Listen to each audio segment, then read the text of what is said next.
to another week here on the Patterson Report podcast. Finally back live once again on Twitter. I was the victim of an Elon Musk shakedown, but this is really the only way that we've been putting this content out to you guys for over a year now. So we paid the $11, and we're verified on Twitter now for as stupid of an investment as I feel like that is. At least at least we're having fun with those $11. It's more, I've done worse with $11 in my FanDuel account, Exactly, and it became a necessity. And this is kind of how we communicate with everybody. So we're back to streaming. We're back to coming to you live. Apologies for the last couple of weeks being on YouTube only. But we didn't miss anything because the Phillies have been in a complete and total tailspin since about a week before the All-Star break. I know we had talked pre-All-Star break about just how it's coming at the perfect time. This team needed a break. They're going to come back fresh. All these hopes and dreams that we had, and they've come back even flatter than they entered. Bryce Harper's been horrendous. I mean, that, again, in a very small sample size. I'm not pinning this on Bryce Harper, but the fact of the matter is he's been horrible. JT Realmuto hasn't been able to hit the ball real well. There's been some unlikely collapses in the bullpen where, Hoff had a bad outing, but that happened. Strahm had a bad outing.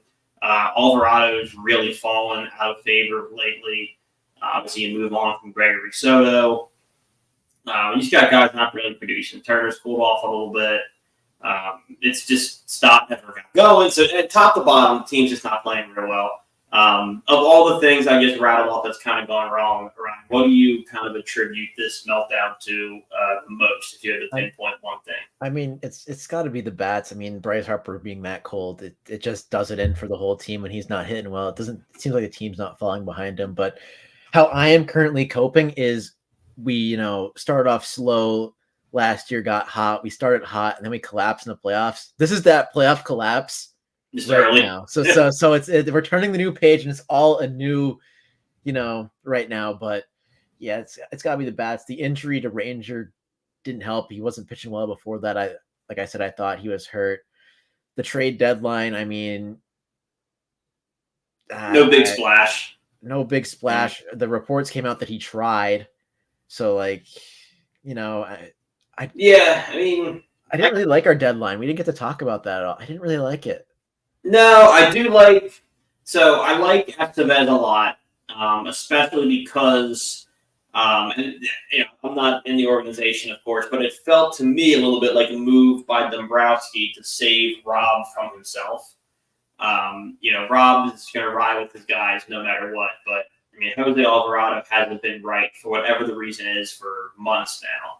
So I think Dombrowski went out and got Rob another high-end bullpen arm to almost take Alvarado out of the deck a little bit. Like, he got another guy for high leverage situations. I realized we gave up a lot to get him. That seemed to be the market, though, for high-end relievers at the deadline. So I'm not too furious about it. I just feel like it was a little too much. I like Estevez as a player. He's been fantastic this year. But, when I saw the initial reaction to that trade, everyone stated that we traded away next to nothing because they looked at the prospect ranks on MLB.com, which haven't been updated since prior to the season. So, the prospects we gave up were a lot better than people thought that they were. Yeah. So, when people started to revisit it and looked at the re-rankings, it was a very steep price to pay because Klassen I think he's going to be really good, but the window's right now. I do get the window's right now, and I don't think he fits in at all because Painter's got that spot locked up. So, I mean, I get it, but at the same time, it's a bullpen arm. I wanted a center field to rejuvenate the team a little bit, but obviously we didn't get that. I know Austin Hayes has been okay for us since being acquired. Yeah, he's an upgrade over Pache. He's definitely got more pop. He's definitely a better presence at the plate. He's not Randy Arozarena. He's not Luis Robert. He's not dude on blanket from the Nats. The guy outfielder from the Nationals that was looking to be the pick. Lane Thomas. Yes, he's not Lane Thomas. Yeah, he's on the Guardians now. I know. That's the one I really thought we were going to come out of this with. I didn't want to give up the house to get Robert. I know he had a great season, but was it two years ago, last year, something like that. But it was too inconsistent. But I did expect a lot more out of David than that. Not again, he was aggressive. He went out and tried to make deals. I don't think he did anything stupid, but I really thought he was gonna push his cards to the middle of the table during the deadline. And he just really didn't do it. Yeah, I mean, it's tough though because Aiden Miller looks outstanding right now. Yeah, Right up the ranks. Painter's basically guaranteed the 5th spot in a rotation already. Like they've pretty much said it without saying it. You know what I mean? Yeah. So like, yeah. So where do you go? And then Mick Abel's he was another big arm before the season. He's been not good at all. So like, and then Crawford, they seem to like a lot. Although I think he would have been included in a big deal if we needed to, but I don't think they're in a hurry to move him either. Mm-hmm. Yeah. So like I said, a little recap of the deadline because we didn't get to talk about it as it happened, as you know, we were both busy. So yeah, I was on a cruise, so I couldn't do anything about it. Hey, good for you, man. That's awesome. I was busy doing busy doing not best ball drafts, of course, but you know what I mean. But anyway, so yeah, I think it's the hitting, and I just wish we would have done more. I mean, last night was a positive sign against the Dodgers. Mm-hmm. But it was a little bit before that, the Mariners. That can we just score an inning or a run in extra innings? I'm fumbling over my words here because that's how angry I am. It seems every time a game goes into extra innings, we can't score that runner from second base and we lose consistently. Well, that Mariners loss was devastating. I mean, you're up 5. That's you can't. Good teams don't lose that game, but the stupid West Coast schedule. I mean, we have a chance to take the Dodgers series tonight in an hour. I mean, you got to be a real sicko to stay up for the whole thing. I'm probably going to hopefully catch. I'd like to see half. So I'll stay up till 11:30 to watch it. But it's big. I mean, we're talking about right now we own the tiebreaker with the Dodgers for the top record in the NL. There was a time not all that long ago we were running away with the top record in the MLB. That has since changed. But what people aren't paying enough attention to, I don't think, is yes, we have the top record in the NL. Who's not far behind us though is Atlanta. We're in a very good division. I know they're missing Strider. I know they're missing some guys. Atlanta's still a very good baseball team. And before we hit that bump before the break, I believe our division lead kind of fluctuated between 8 to 10 games. Don't look now, but it's back to just about 5. So the season's not over. The Phillies can't afford to keep sliding because the division's not cinched up yet. Mm-mm. Not at all. And it looks like the slide's going to keep coming, but we shall see as we go on here. Taking a series against the Dodgers would be huge, I think, for the team's confidence. Mm-hmm. Yeah, definitely. I mean, that's a good way to get kind of rolling again. We should get Ranger back. It sounds like maybe even next week. He's progressing pretty quickly.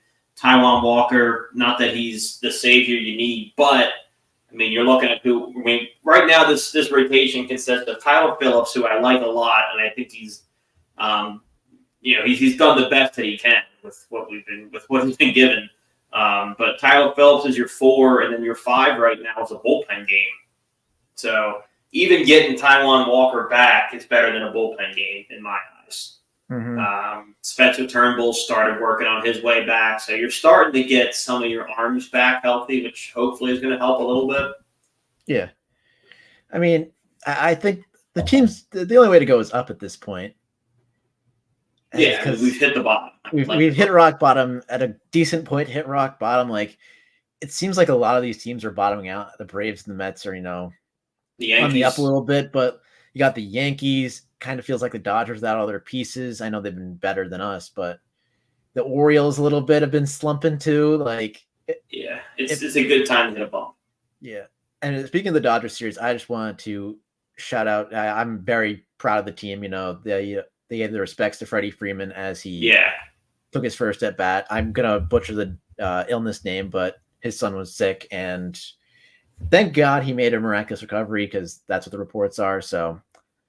Yeah, it was pretty sick. We have a lot of, the Phillies have a lot of dads. So I know he said Bryce was in pretty constant communication. I'm blank. Who was Stubbs, I think was another one.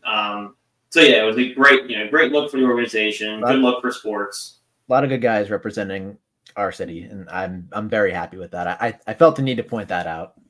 Yeah, I mean, because I don't know. Philly gets the rap that it gets. It's not really the players though. It's more so it's us. not. It's more so us. Yeah, because by and large, I mean, the Phillies all seem to be great dudes that just love playing the game and have a good time doing it. The Eagles typically get a pretty good rep as far as being like a top class organization. The Flyers are getting there, but you're right. I mean, the Phillies in particular kind of lead the way as far as PR goes, and they just seem to be good guys. I mean, that's Freeman was a former division rival. The Dodgers are current NL rivals, but that kind of stuff's bigger than baseball. No, so it's baseball. It was nice. Baseball doesn't matter with that kind of stuff. Yeah, so it was nice to see. Your best player should lead, and Harp did, which was nice. And then it goes all the way down to your backup catcher. Everybody was kind of moving in unison with that one. So that's just that's a good clubhouse culture there. Yeah, we've known that though. We see it all the times, whether you're watching NBC Philly where they're out at a charity event or just doing stuff in the community. I mean, all Philly teams, at least as far as I could see, are like that. So we have a good group of people, like I said, representing our city in all sports, not just for the Phillies, but all. Yeah, it's a pretty close tie.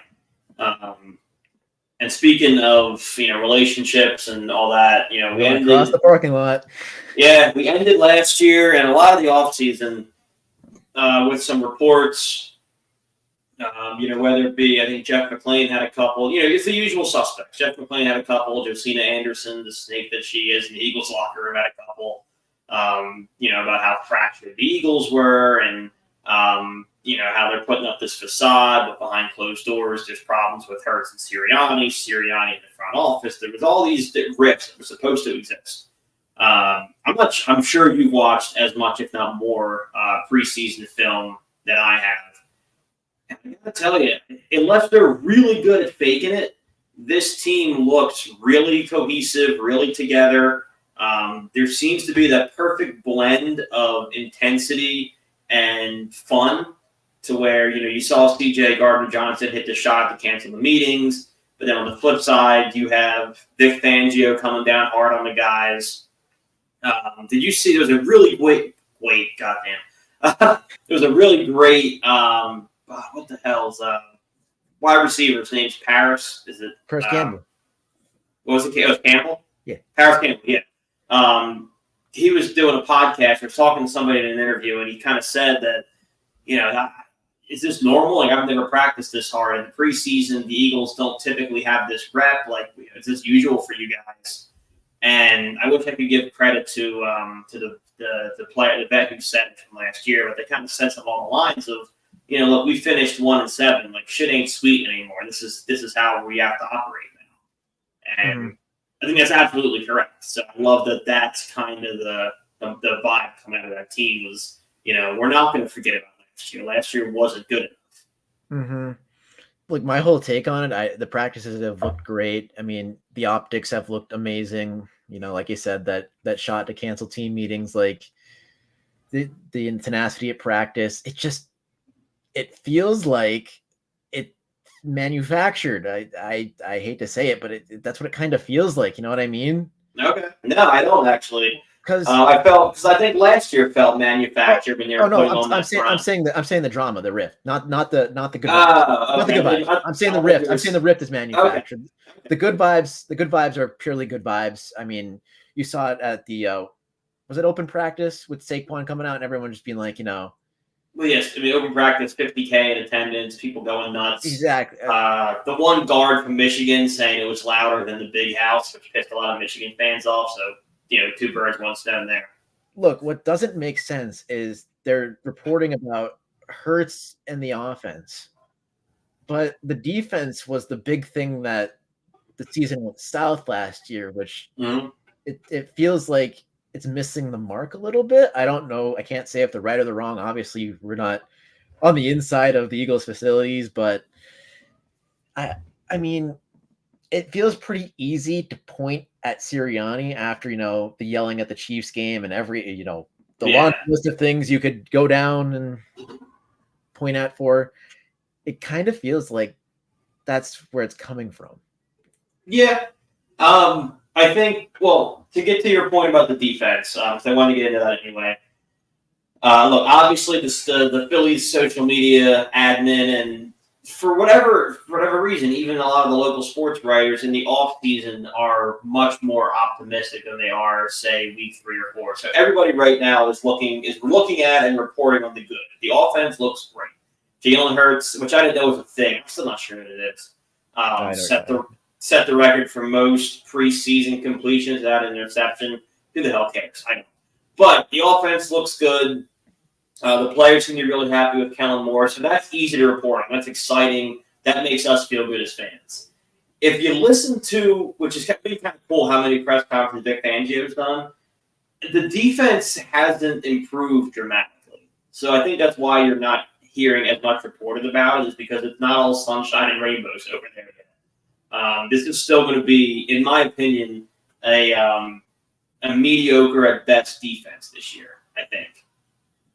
I mean, I tend to agree. I tend to look at the optimistic side. I mean, if that pass rush gets going, and I know Bryce Huff has not had outstanding reports throughout camp either. They said he's not ready to be a full-time edge rusher. He's more of a pass rush specialist, which is what we knew when we brought him in. I mean, maybe Howie thought he could develop into a full-time guy. Maybe he still can.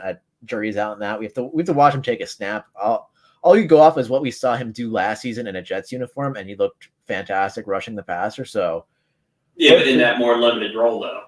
Yeah, it was a limited role for sure. He was barely on the field in first and second downs, and with our edge group, I mean, in the past we could have afforded that very easily. I don't know if we could afford that much now with Brandon Graham getting older and Hassan Reddick getting traded to the Jets. And then, Josh Sweat might be on the outs. Who knows what's going on there? I mean, for now, it's, the contract is what it is, and he's going to play out the season. But you never know when things can change in a minute's notice, because we've seen that with Brandon Ayuk in the past 2 days. I don't know if you've been keeping up with that. It's every hour, it's a new team, it's a new offer. So, like, things in the NFL could change very rapidly, very quickly. But I think it all depends on the defensive tackles. Jordan Davis needs to take a leap. Jalen Carter needs to play how he did in the first half of the season, and then the edges need to get at the quarterback. And I think it's going to make life a lot easier on those second and third level guys. So when you're talking about the interior, a guy we'd be remiss if we didn't mention, and I realize what the headline says in this questions in linebacker land. We're going to get to the linebackers in a second. Excuse me. But Milton Williams is a name I've heard a ton coming out of camp right now.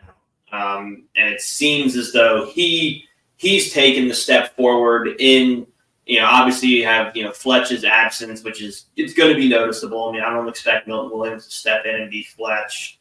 But from what I've heard, he's taken a big leap this year in camp, and, he could kind of fill some of that gap on the inside. So and you have Jordan Davis, of course, also, but I think, when we're talking about the defense, I think you got to mention, Milton Williams this year as a guy you count on as a weapon. I love Milton Williams this year. He's shown a lot in his time in Philly in limited work, and it's going to get a big increase now because obviously we had all those guys in front of them whether it was Hargrave, Jordan Davis, Fletcher Cox, Jalen Carter this past year. He's going to get a increased role now, and I wrote about him in an article, and I was looking, just like at the numbers and whatnot. He had a career best year rushing the passer last year, and I think he's only going to get better. Mm-hmm. But need more reps. The thing that worries me about Milton Williams is nothing to do with Milton Williams. It's that he's a free agent the year after, so I think he's going to have an absolutely huge year and then take the deserved payday, and the Eagles won't be able to pay it, and sadness. Yeah, but that's a little bit of our own doing. That's why they call it a championship window, is that when that window first opens, you see where some of these impact guys are in their contracts, and you have 2 to 3 years where you have to pay them. That's why the championship window exists, and ours is tied to a lot of these, younger guys that we've gotten more out of than we expected. Like, paychecks are going to come due. It happened with Hargrave. It happened in a sense with Reddick, although we knew we should have paid us. That's neither here nor there. That's what the window means. It's you can't pay everybody, and some of these guys are going to move on.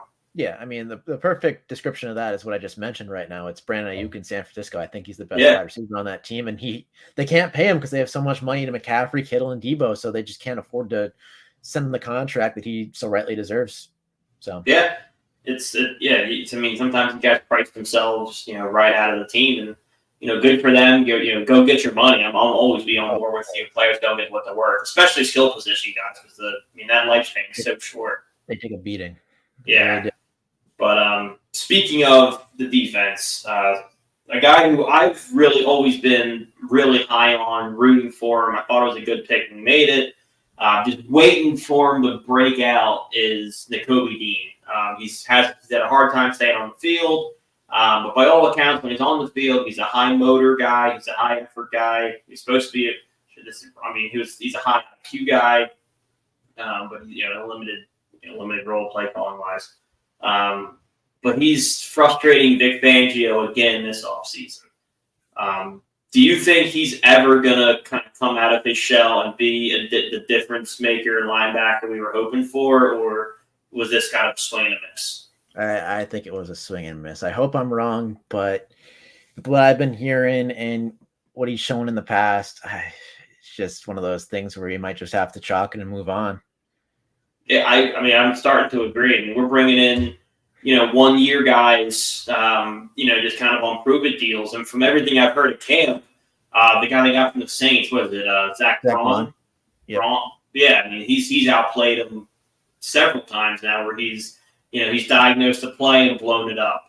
He's stopped, some of our ones, in the backfield. Like he seems to be a step faster, a step ahead, somehow more familiar with the he's outplaying a guy who has a 3-year head start on as far as being in the program, which is never really a great look. Mm-hmm. Yeah, and I think what this really does is it really kind of, reflects on how he's mindset at linebacker. He values the 1-year guys. He doesn't really like take swings in the draft, and I think he's going to be more, not inclined to do that after what happens with Nakobe Dean. So it's just tough where the GM didn't value the position. He missed. I mean, Dean wasn't that big of an investment. I believe he was early to mid 3rd round. I forget exactly what it was. He was like a mid 3rd rounder, which isn't crazy when you step back and think about it. But no, it's not a lot of draft capital that you wasted. But it's a lot for Howie. It is it's a lot for him at that position. In his head, he reached that year at linebacker to get a linebacker. 200%. That is an absolute fact, and I just don't think he's going to do that again. I mean, you got to address it at some point. I mean, corner was the dire need. He went in. He addressed that perfectly. Yeah, this year was a masterclass. Yeah, but he left linebacker alone, and now what's Trott's position technically? Is he an edge? He's a linebacker, but that was day 3, late day 3. That's what I'm saying. I'm not saying that was the answer. I'm saying how he regressed back to the norm. He regressed back to the norm. I just hope Devin White is fantastic this year, which, based on his recent performance, is the furthest thing from what's going to happen. Have an awesome camp either. It's tough. It's tough at middle linebacker. I mean, one of these days, Howie's just going to have to swallow the pill and just go after a middle linebacker. I mean, we see what these high impact middle linebackers do for their teams. We've seen it in Carolina. Patrick Queen. I mean, Luke Kuechly all those years in Carolina. I mean, Fred Warner in San Francisco. He's the heartbeat of that defense. He's one of the best players in football. So you see what that kind of does for teams, but at the same time, not many teams are investing in the position. So who else am I thinking? Luke. The dude from the Cowboys looks like Bobby Boucher. Leighton Vander Esch. Yeah. I mean, sometimes he was good. He was good early in his career, but then injuries ruined that. But yeah, a good linebacker makes a lot of things work, and I think how he's pushing all that pressure onto the guys up front, he always has been, and I think just look at the year we had good linebackers. TJ Edwards and Kaiser White. We won a Well, Super Bowl. Exactly. Yeah. So Wasn't Nigel Bradham still on the team for that? I believe so. Yeah. I mean, that's a pretty solid linebacking core. Wait, Yeah. no, Kaiser White didn't win a Super Bowl with us. He went to the Super Bowl. He went. Yeah, Kaiser White went to the Super Bowl with us. So I think so did TJ Edwards, but points. I think TJ Edwards won one with us also. I could be mistaken. But I just know he got paid a handsome bag by Chicago. Yeah, I know Nigel Bradham was a linebacker. Getting the linebacker team out here. Kaiser White went to that one with us, and then he's on Arizona right now. Isn't he? Gannon took him, didn't he? I'm pretty sure. Yeah, he went with him. I'm trying to find it. It's gonna bug me, but I know anyway. Yeah, I mean, I think this year it's going to be cobbling the linebacker core together again. I mean, hoping for the best from Devin White, but like I said, judging by camp hasn't been the case yet. Vic Fangio, who I love that dude so far. He had a super honest press conference when he said it's really hard to have a good defense without an interior linebacker. So that tells you the state of the position at the moment. Yeah, maybe he could change Howie's mind. I don't know what the free agency class looks like next year, but it's way too early to get into that. It was Michael Kendricks, Jordan. So Michael Kendricks, Jordan Hicks, and Nigel Bradham. Interestingly enough, though, when you look at that defense that won it, Michael Kendricks was 27, Jordan Hicks was 25, and Bradham was 28. So you had young, talented linebackers, and unless I'm mistaken, all of whom moved on pretty quickly after that Super Bowl. I mean, yeah, Michael Kendricks had that whole thing. He had the whole thing. Jordan Hicks went to Minnesota right away. I'm pretty sure they paid him a nice bag, unless I'm missing a stop. No, wait, did he? He ended up in Arizona. Didn't he end up in Arizona? It was Arizona, then Minnesota. I missed the stop. Yeah. I think I don't remember where Bradham went, but like I remember those guys being all really not expensive on the cap. I know Kendricks had the extension at that point, I'm pretty sure, but I don't think Bradham and Jordan Hicks. I think Jordan Hicks might have been on his rookie deal still. Man, you know what's crazy looking at this roster? The oldest player on that Super Bowl roster was LeGarrette Blount at 31. The second we won that Super Bowl, I'm like, yo, man, we might have a dynasty here. I was thinking to myself, like, wow, if Wentz if Wentz comes along and these guys keep doing what they're doing, we might win multiple Super Bowls. And I know how hard that is, but like, as a fan, you gotta think with hope sometimes. Mm-hmm. And that one flew into my face really quick. And we're fortunate. I don't think Eagles fans understand how fortunate we are to be in this position right now after such a big, a win, then a collapse. Yeah. To win it, blow it up, and rebuild a contender that quickly is crazy. I mean, there's still teams doing that from years ago. So, yeah, dude, you look at some of these, it is. I thought that was the squad, man. I was ecstatic. I'm like, Wentz is coming back, and obviously that never happened.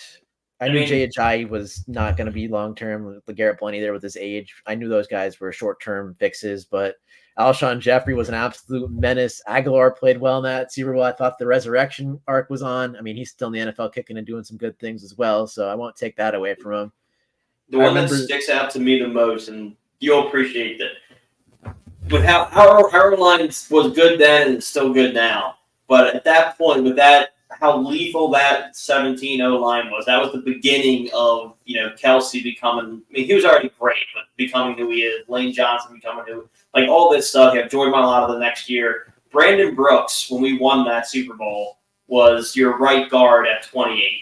I mean, he should have, he did great for himself, and I commend him for, choosing a life outside of football. But, dude, you have him at 28, anchoring the right side, Lane Johnson, Jason Kelsey, and then we didn't know it at the time, but you're about to add Jordan Mailata. If they stayed together, that would have been one of the best offensive lines in the history of football.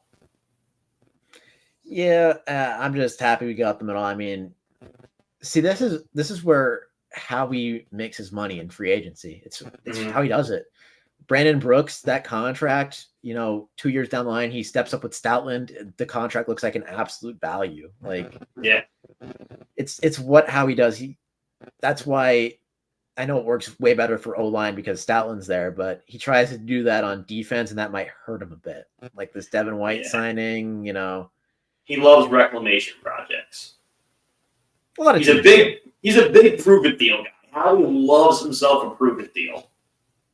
A lot of teams do. Yeah. But the nice thing, but he can afford to do it on offense, like you said. Dude, Jeff Stoutland can mold anybody into a serviceable offensive lineman, and then if you have any skills, he'll make you great. He tries to take that same approach with the linebacking core, and no hate against our linebacking coach. I couldn't begin to tell you who the hell that is, but he ain't Jeff Stoutland. I mean, Stoutland's also getting like more talent to work with. He is. He's getting talent that's either for whatever the reason hasn't worked yet, but the talent nonetheless. I'm saying now, like Lane Johnson was a 4th overall pick. I mean, if you go look back at that draft class, Howie picked the right one in an absolute. He picked the needle out of the haystack.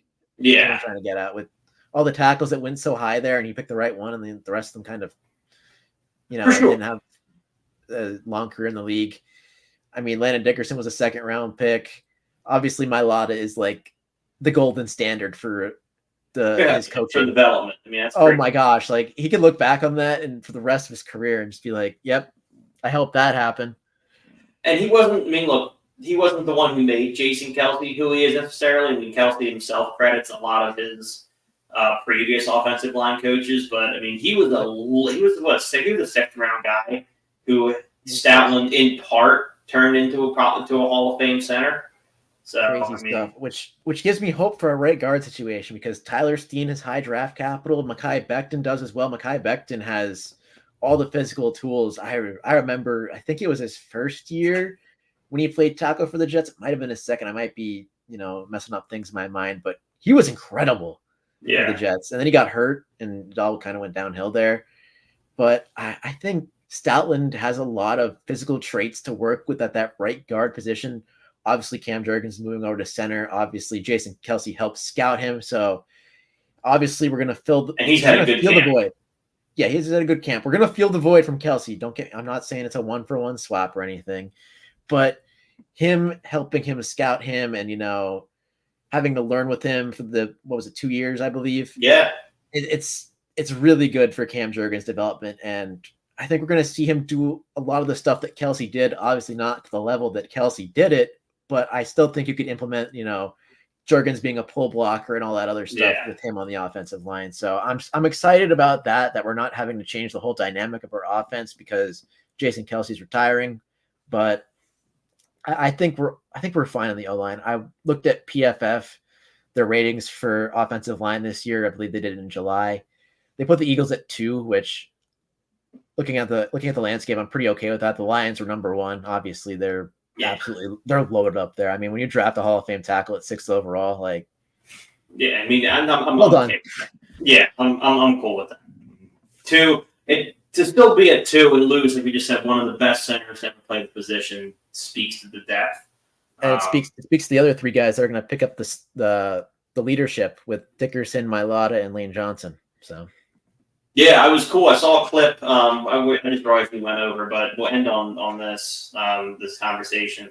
But I saw a clip from Mailata after practice one day. The O-line didn't have a good practice. There was a couple penalties, couple missed assignments, whatever. And in really Jason Kelce style, Mailata made the whole O-line stay back and run gassers for I'm not sure how long, but you could definitely see that he, in my opinion, I think he's going to be the guy that kind of takes that mantle and runs with it.